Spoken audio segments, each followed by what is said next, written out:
Good morning, everybody. Happy Saturday. Let me turn off the music here. I'd like to welcome everybody to a special episode, spotlight episode of the Montgomery Museum of Fine Arts that is highlighting local artists. I should mention that I am not a visual artist, but I am a writer, and I appreciate Laura Quinn and all the great people out at MMFA, including the literary arts in this great community of folks that are getting to spotlight their work and their creativity. My name is Kirk Curnutt. I've been around Montgomery for 30 years now, and I am a teacher, professor of English at Troy University. I teach both literature and creative writing. Now, I've done a lot of writing, and so I wanted to take about 30 minutes to talk to you a little bit today about the process, about how to find beginnings, middle, endings, characters, settings, tell you a little bit about my stuff, and hopefully to inspire those of you out there to work yourself. First thing I would say is, like any other type of art form, writing is not easy. It never comes the first time. A couple of the projects that I've done took more than 10 years to sort of come together. And then that was just getting a manuscript into piece to where I could get it to either an agent or a publisher for consideration. And then once you actually get a book published, then the real work starts, because then you have to hopefully go out and try and find an audience, which is not that easy these days. One of the points that I make in the interview that you'll find accompanying the uploaded version of this video is that I think here in Montgomery, the literary arts, unfortunately, we run kind of a third place behind visual arts and behind the music scene. Part of that is really no fault of our own, but I think it reflects the fact that very fewer and fewer people today are actually reading books, much less reading novels or creative writing. And so just I wanted to congratulate, I'm very envious of the artists in town that really have formed a wonderful collective and found platforms and places to spotlight their work. The music scene is growing in town, and it's great to see after 30 years of being here and waiting for original music of the, don't want to sound ageist, but post-baby boom music, more experimental, maybe a little more avant-garde, to be out there and to enjoy. And to talk a little bit about the fact that those of us that are creative writers, we really are trying to find places maybe to spotlight our work and to encourage younger folks to be a part of the writing scene. So, that said, I think I'll just jump right in and tell you a little bit about the types of stuff that I've done. Most people who know me know that a lot of my work, the majority of the 18 or 19 books I've done in my career are academic work, which to some people is kind of a synonym for boring, but I don't think so. I've always enjoyed the research. To me, it was always a lot like literary journalism, a lot of going out and truth finding, and looking for stories to tell. That's really all I see literary criticism as, is the opportunity to tell stories. So probably the two most recent projects that I've been involved in that would be of interest to a local community. We put together this book with New South Books. This is a collection of 3 short stories that F. Scott Fitzgerald wrote in the 1920s about a fictional version of Montgomery, Alabama. He called it Tarleton, and he kicked it over the state line into Georgia. But it really is Montgomery. And a few years ago, the great Suzanne, who runs New South Books, approached me. We were coming up on the 100th anniversary of Scott and Zelda's wedding, and she asked me if there was any kind of commemorative type of book we could do. And I said, there are these 3 stories out there. They've never appeared as kind of a trilogy together. It'd be fun to create a sort of gift book So this is not a trade book. This is not what you would buy for a class if you were taking. This is really meant to be more sort of a coffee table book. That's why it's smaller and a little fancier in terms of its design. But really, for me, one of the great pleasures of putting these stories together, other than the fact that I truly love all three of these stories, is that it gave me an opportunity to talk a little bit about my feelings about my adopted hometown of Montgomery, and in particular to look at sort of the history of Montgomery and or the history of downtown Montgomery in the context of the Fitzgerald's biography. So one of the things that I did in this book is I talked about the fact what for me was a very kind of interesting juxtaposition of the fact that what we colloquially call the Lynching Memorial that opened in 2018, that is downtown just west of the Troy campus down there. It backs up to Pleasant Avenue, which is the street where Zelda lived on. So that whole area is actually, as many people know, is Zelda's old stomping grounds. And I was really intrigued by kind of the history, Alabama's own history, in terms of lynching. The great thing about the memorial is it's a wonderful teaching tool for those of us even who don't teach history but teach literature, because we take students down there and we go and we find the real life people that fictional versions of characters who get lynched might be based on. So one of the things I discovered is right about the time that F. Scott Fitzgerald was coming back to Montgomery, there's a whole sort of romantic mythology about him rushing down here in the fall of 1919 with a book contract in his hand and saying to Zelda Fitzgerald, we can get married now, I'm going to be a famous writer, my first book is coming out. And it's a great story, but it's also a story that takes place against a background that's been completely deleted, at least in the Fitzgerald version of events. So I just wanted to read kind of what I did at the end of the introduction to maybe give you an idea about why I think Montgomery is such a powerfully literary, not just historical city. There is nothing of Scott and Zelda inside the memorial which is appropriate. A literary historian can track down the column for Lafayette County in Mississippi, where Faulkner lived most of his life, and read the name of Nels Patton, whose 1908 lynching inspired the gruesome execution of Joe Christmas in Light in August. Or he can track down the column of Elwood Higginbotham, whose 1935 death at the hands of an Oxford mob led to Intruder in the Dust.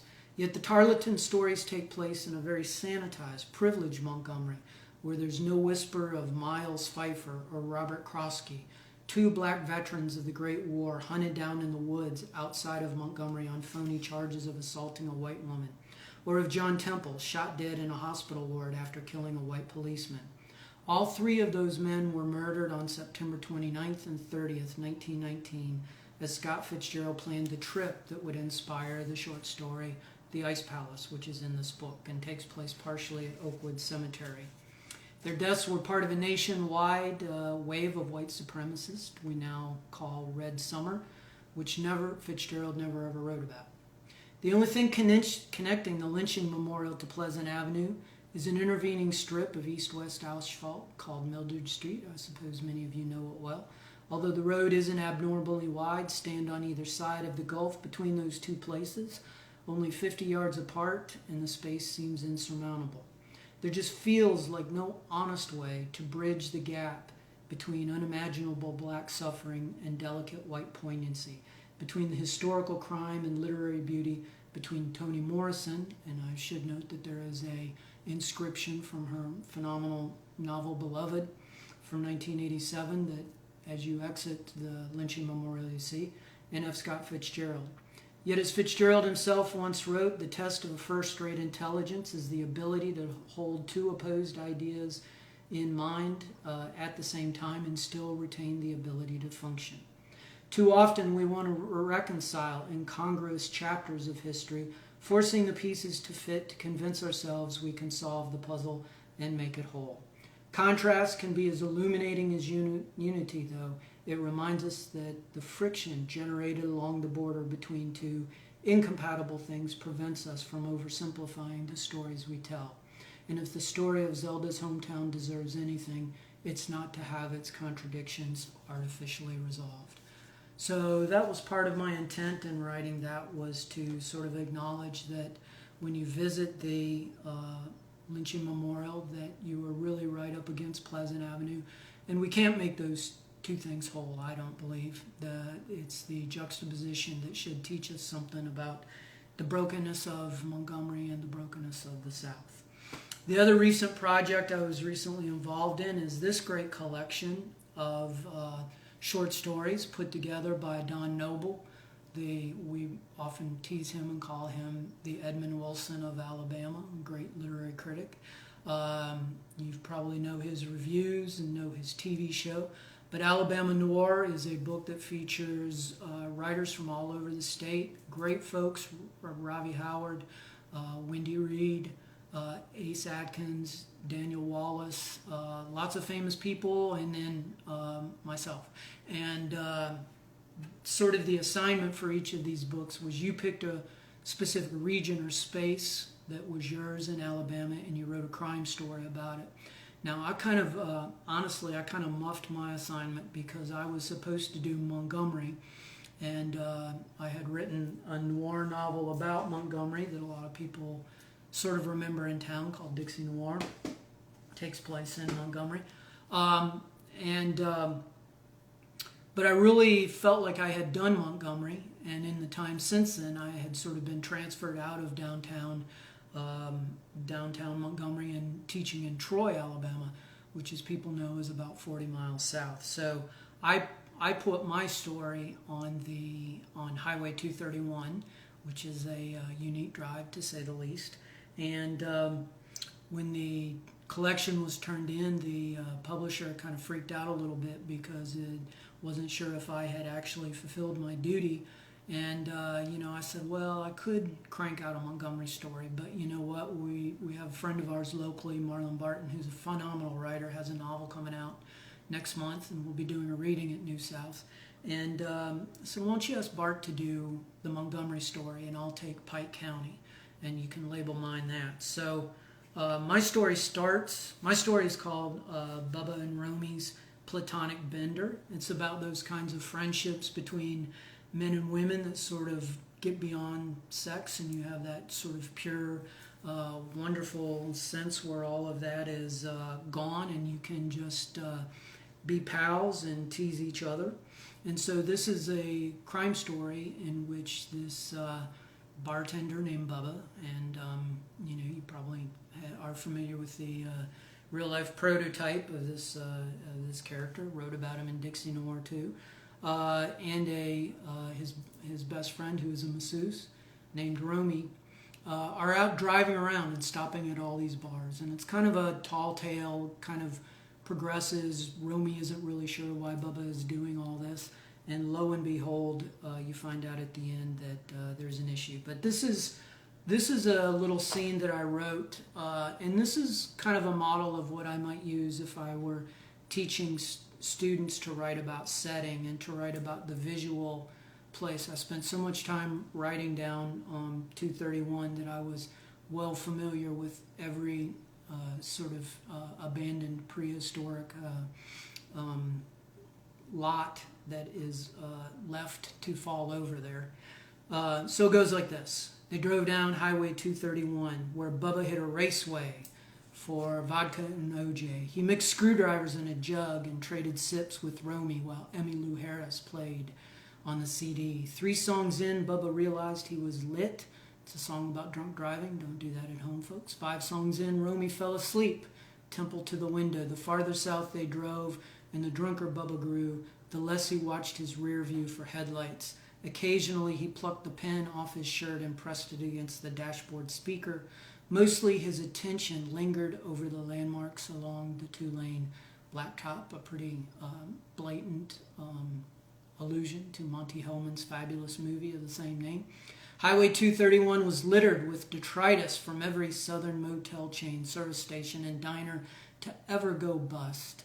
Bubba passed a collapsed Ponderosa, demolished Gibson's gas, skeleton remains of fruit and firecracker stands whose weather-warped plank looked like rib cages from rotted carcasses. So that's one way that we sort of teach setting, is to say, anthropomorphize it a little, make it kind of a living being, have some fun with it. And in noir, you always emphasize the dark. One of the dangers of writing noir is you can sometimes get a little cartoony, maybe sometimes a little humane. But that's part of the struggle, is to keep the people real. And I think if you read that story, one of the things you discover is my crime fiction comes straight out of the tradition of what I like to call the beautiful loser tradition. It's somebody who is doomed to fail, but has some redeeming qualities and just overwhelmed. Other things we might teach that we might talk about. In terms of my creative process, I generally start with the beginning, and I know the ending, and it's the process of finding the middle that takes me forever. In recent years, as I've sort of struggled with the constriction of the publishing industry and tried to find ways of getting back in, even into indie publishing, I've taken to outlining projects a little bit more. It's a great way not to waste 10 or 12 years rewriting and writing, and finding subplots that you've been working on don't go anywhere, or they don't fit quite well. I think I'm pretty good at beginnings. Part of that, I think, comes out of the experience of having been very briefly a journalist, gone to journalism school. And you always start with what we call a hook. And probably the best hook I ever wrote, and I realized just now that I didn't bring this book with me, so forgive me, but I wrote a novel it was published about 6 years ago, called Raising Aphrodite. And the first line of it is, my daughter Chloe celebrated her 16th birthday by having sex with her boyfriend. And that line sort of came to me, and I really had no clue what to do with it for a lot of years. Tried to write a short story around that idea, the sort of experience parents go through. It took me a long time to really find a plot that did service to that hook. Maybe the other best hook I ever came up with comes out of Dixie Noir, this book, which is about Montgomery. And I'll just read you a little bit of the opening of it. Especially in crime fiction, you want to start with some action. You don't have a lot of time for introductions. One of the things I always tell students is you never talk about the weather, you never set the scene that way. You get right into it. And I had been doing some work on Ernest Hemingway's really awful novel, To Have and Have Not, one of his worst. But it has a great opening line, and it opens with the word you. So I very self-consciously ripped that off as I came up with this opening line. But it's a frame story where it keeps coming back to this scene where the main character has shot the villain of the book and is waiting for him to die. You know how it is when you drop a guy who thought he had the drop on you. He gives you that A2 face, like you betrayed him by having more smarts than he ever thought to credit you with. For High C, the shock was double. That's because this was the second time I had shot him, when he was convinced he was about to kill me, and he couldn't believe it was going to happen again. Frankly, I couldn't either. I had cost him a yard of lower intestine once already, and that's not a danger likely to slip most men's mind, even if it was 10 years ago. The only consolation was that High C could slump in peace, knowing he wouldn't make that mistake a third time. It was clear to both of us he would be dead before he got the chance. Now that's probably cheesier writing than I would do in a quote-unquote serious book. Probably the most serious book I ever did was the first novel I published, which is called Breathing Out the Ghost. And it may be a little too serious, quite honestly, because it freaked a lot of people out. It's a little dark. It's about a father pursuing the abductor of his missing son all throughout the Midwest, and he meets a farm mother who's lost her own daughter. And it's really about the nature of grief and about how we suffer and how we have to come to grips with the fact that our suffering is not, is not going to ever come to closure. But the thing that I would emphasize about this book is I came up with an opening line way, way early. I mean, I'm not even sure I was 20 years old when I came up with this line. Let me tell you about the time your grandfather took a sledgehammer to the car. And again, I really didn't know what to do with it. I tried to write all kinds of short stories around that line and just never really felt like I had a plot. And so the way that I did it was I came up with this little episode that dramatized the main character's, sort of feelings for his own father, and that became sort of a repetitive element in the book. But I think the thing that, and this sounds horrible, but yes, I do use my own work in teaching because I have so many drafts of things. I think it's good for students to see the really crappy stuff before they see the only sort of crappy stuff that got into print. But the thing I think I was proudest about Breathing Out the Ghost is it probably has the most dimensional character I've ever written about, which is a middle-aged farm wife named Sis, and sort of her struggles to, to allow herself to feel feelings. The Midwest is very stoic, unlike the South. And so I wrote this scene about her and her husband. And this is one that I think was, she's been up in the hayloft kind of thinking about events. This stranger has appeared, the other main character, and it's thrown her off her game. But I just really wanted to explore how, for people who are super stoic, it's the routine and putting your nose to the grindstone that really dramatizes, I think, how you go through and get along. But I think she's coming to grips with the fact that she's lost a lot of feeling then. So I wrote this particular paragraph. On the ground, she pulled off her gloves and stuffed them in the pockets of a work-smelling jersey. The frump they added to her abdomen made her wonder how absurd a sight she had been when she was pregnant with Joey at 49. This woman has had 2 children in her late 40s to replace the dead one. After Patty's murder, it had taken her nearly 3 years before she could even make love with Pete. Intimacy seemed disrespectful to her daughter's memory. Her family's lot was to grieve, not to enjoy. Later, she realized she and Pete hadn't touched each other because they were both terrified of having more children. It was only when her age made pregnancy seem unlikely that they'd resumed relations, though it was so painful and short that afterward neither could sleep and would end up losing a day's work because they were drinking coffee at their drop-leaf table at midnight. They didn't talk about their sorrow, of course. Their silence was agreement enough. Sex was selfish. Still, they were husband and wife, and real marriages are supposed to be consummated. So twice or thrice a year they consented to the ritual, usually quickly and wordlessly, out of duty to the fulfillment that a lifetime of togetherness was supposed to bring to them.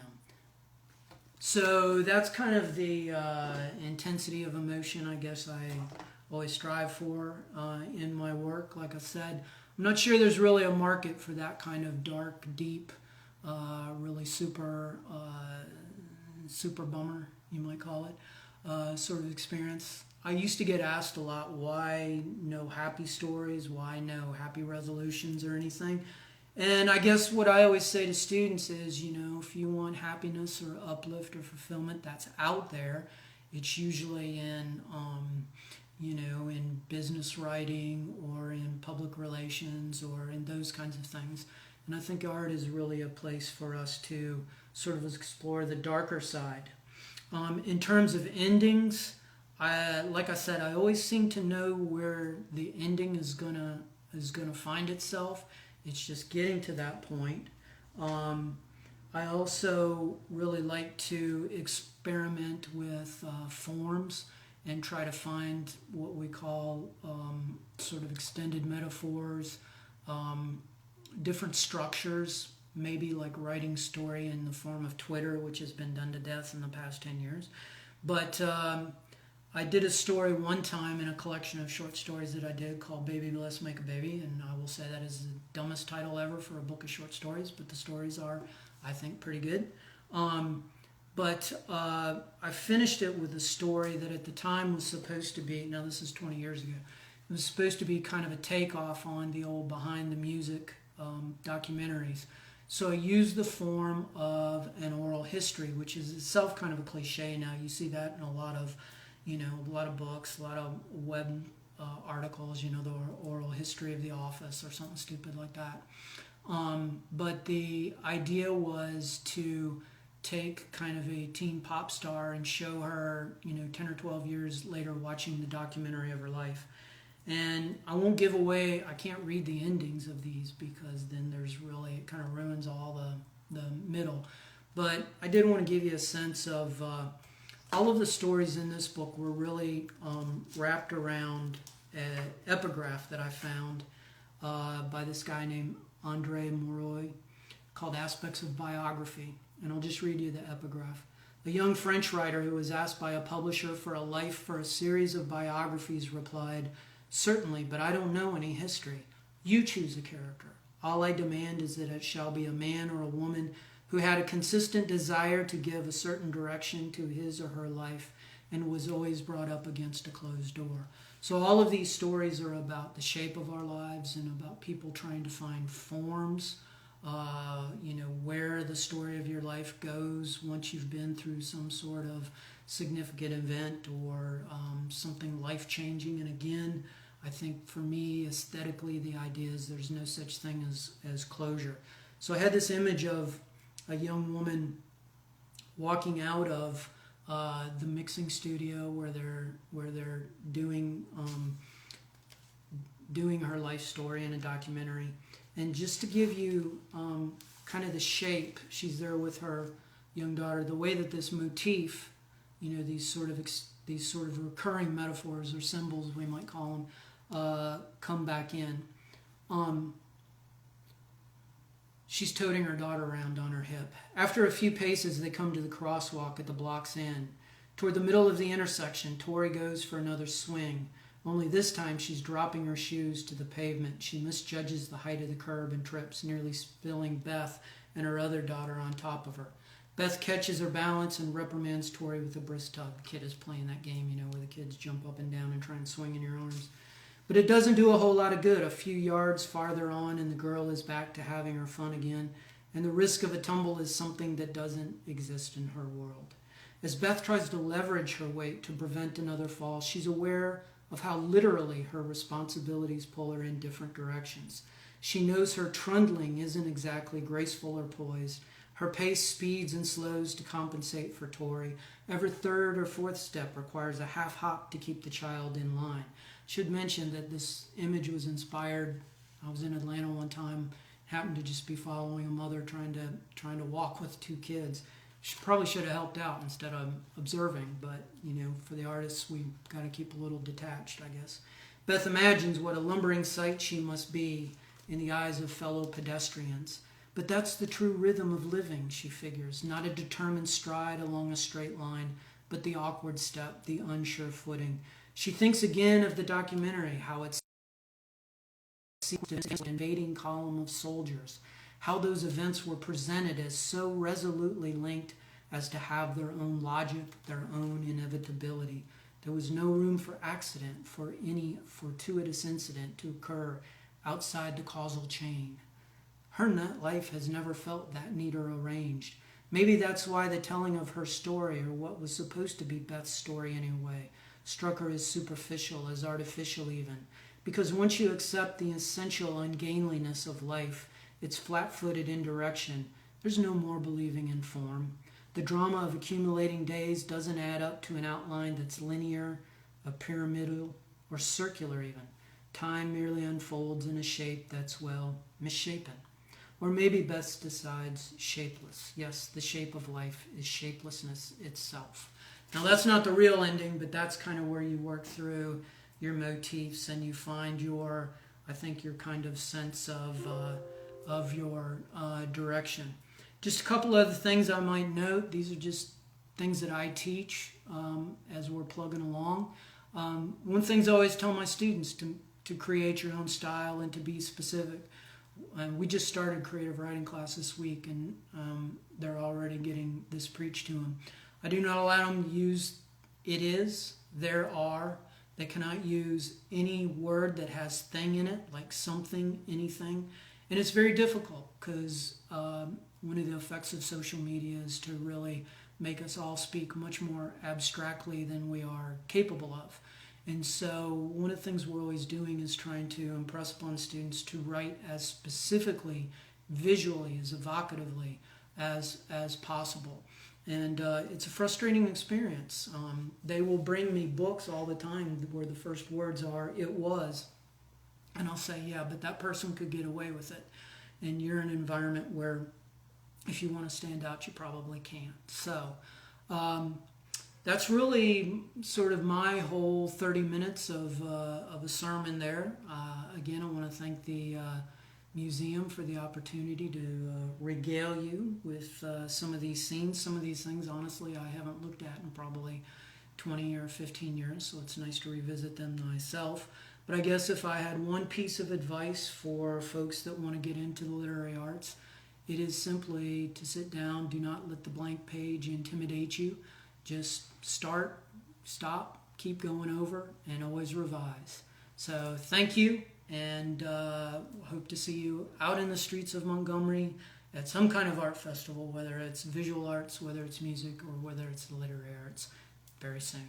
Bye-bye.